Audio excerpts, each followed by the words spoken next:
Sesaat tiba-tiba langsung viral nih nama Om Yusuf Hamka. Apalagi dihubung-hubungkan dengan masalah perbisnisan krematorium.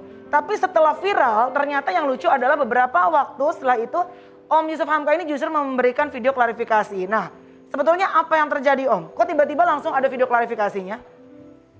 Ya Alhamdulillah karena memang saya mendapat telepon dari teman-teman tokoh-tokoh Tionghoa senior-senior semua bahwa ini ada kejadian begini. Donasi yuk kita sama-sama. Saya bilang, tunggu saya bilang. Saya ingat almarhum kakak saya punya usaha krematorium. Saya telepon dulu. Saya telepon, kamu ikut kartel jenazah COVID. Oh Pak, sampai hari ini saya belum terima jenazah COVID. Kamu bisa terima nggak?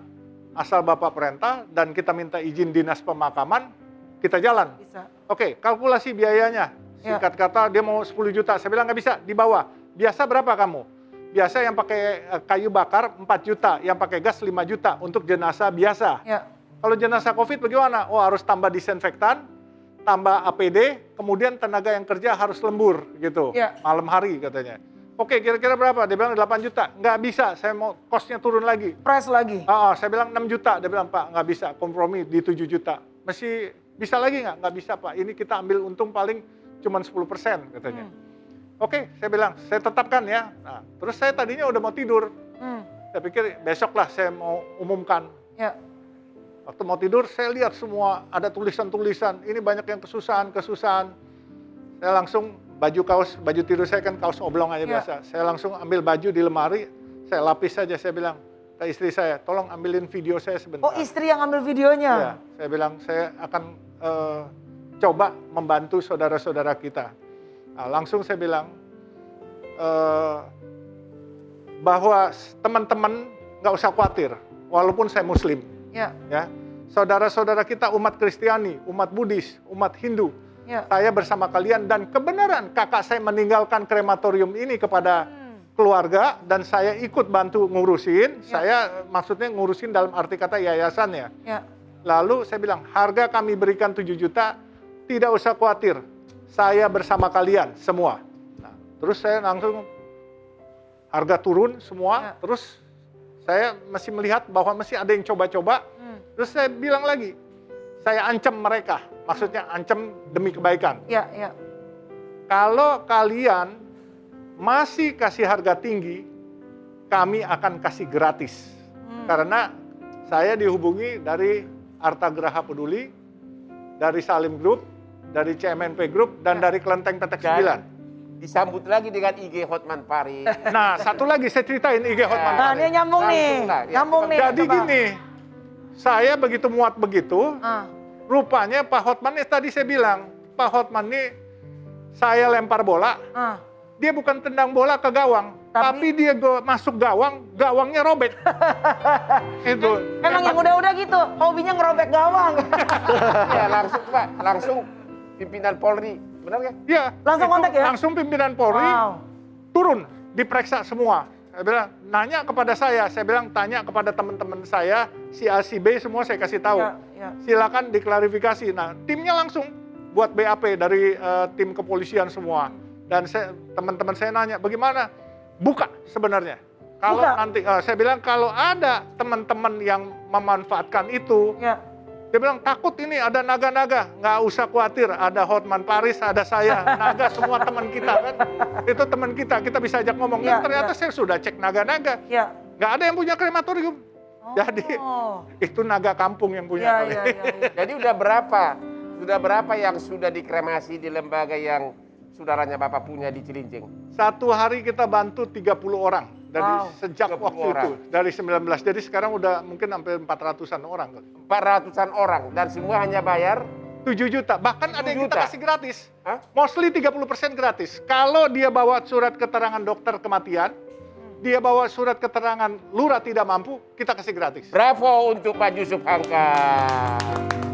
Dia baru cerita, ada teman dia sampai jual rumah, bayar 150 juta untuk kremasi. Sampai jual rumah, benar ya? Benar Bang. Itulah karena kalau anggota keluarga kita nggak ada pilihan lain, itulah makanya saya bilang masuk itu 368 KUH pidana pemerasan.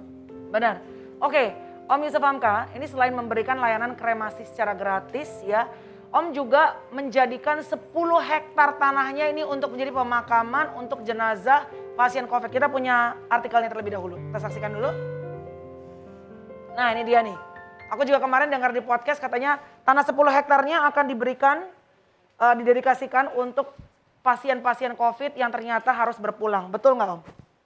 Jadi gini, saya juga mengancam teman-teman yang mengancam mengkartelkan tempat pemakaman yang biasa, bukan kremasi.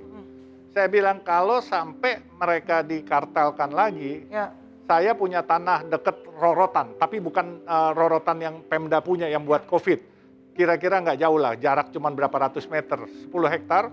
Saya siap mewakafkan, tapi dengan izin Bapak Gubernur kalau itu boleh dibuat pemakaman. Sebab pemakaman ini kan nggak bisa kucuk-kucuk punya tanah dibuat pemakaman gitu. Harus izin dulu ya Om. Izin Gubernur dan saya akan wakafkan. Tetapi teman-teman bilang kalau diwakafkan siapa yang gali, siapa yang nguruk. Oh, saya bilang silakan. Oh jangan dong, mendingan dipungut murah-murah.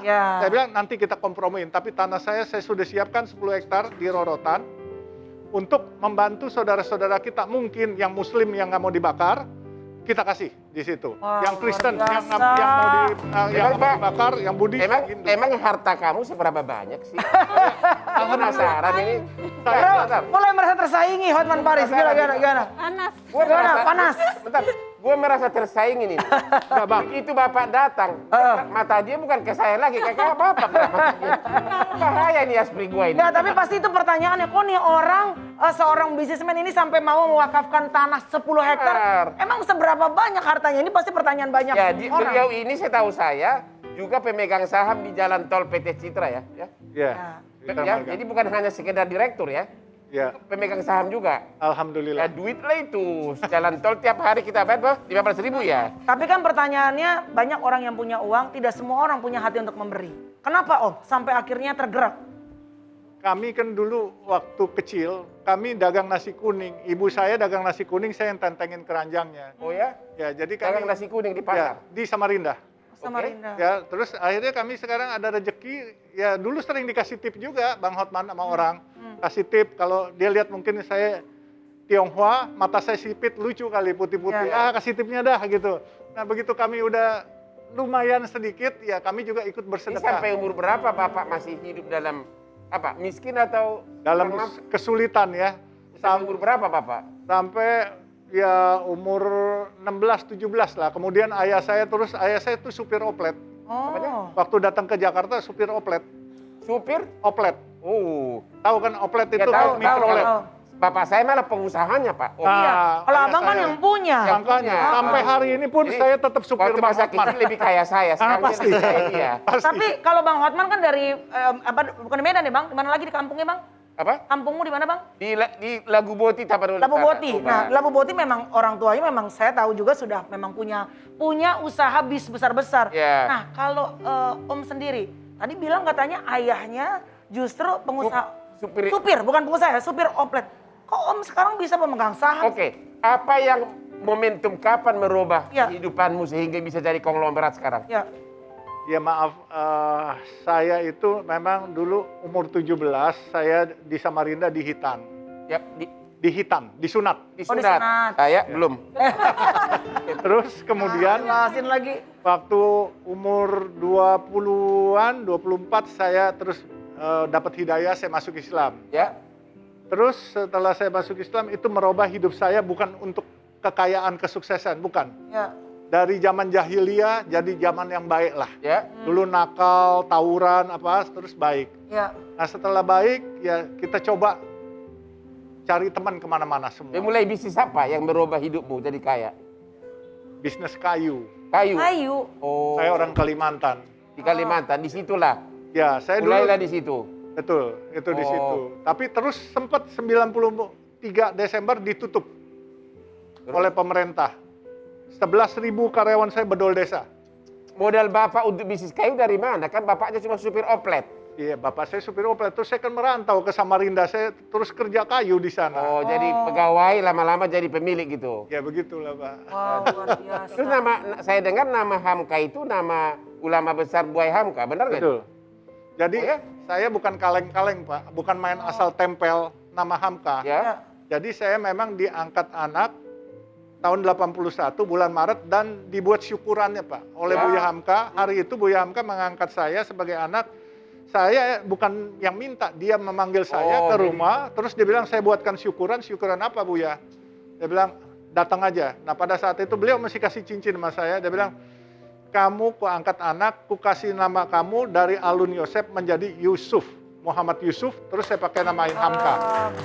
Pak, biar tahu ya, kami banyak persamaan. Apa? Saya resmi dikasih nama sama pimpinan Tebu Ireng, adiknya Gus Dur.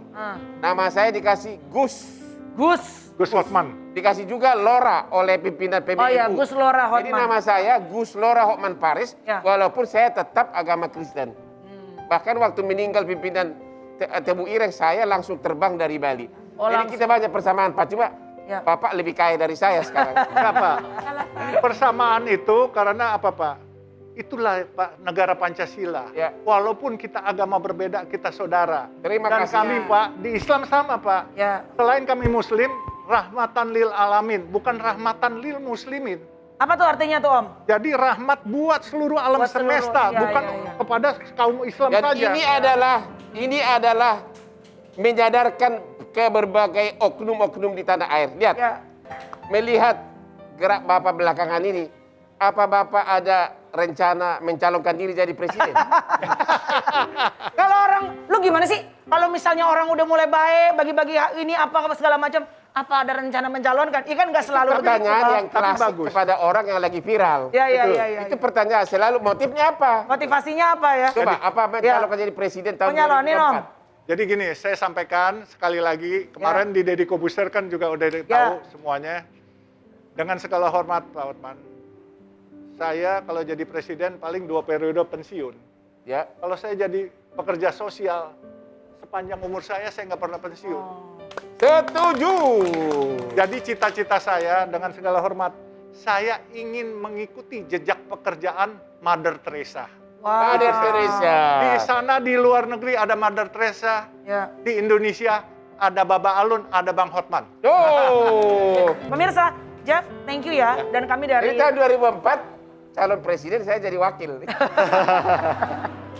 Kalau sampai abang naik jadi presiden, gue ganti warga negara dah. Bahaya. Gue ikut suami gue ke Australia dah. Jeff, sekali lagi saya pribadi mewakili tim dari Hotman Paris Show menyampaikan bela sungkawa atas berpulangnya 4 keluarga kamu akibat COVID-19. Semoga diberikan penguatan sama Tuhan. Semua arwah juga diberikan tempat yang terbaik. Amin ya. Dan kemana-mana pemirsa masih banyak sekali wisdom, kebijaksanaan dan juga segala sesuatu yang menarik dari Om Yusuf Hamka tetap di Hotman Paris Show. Jangan kemana-mana.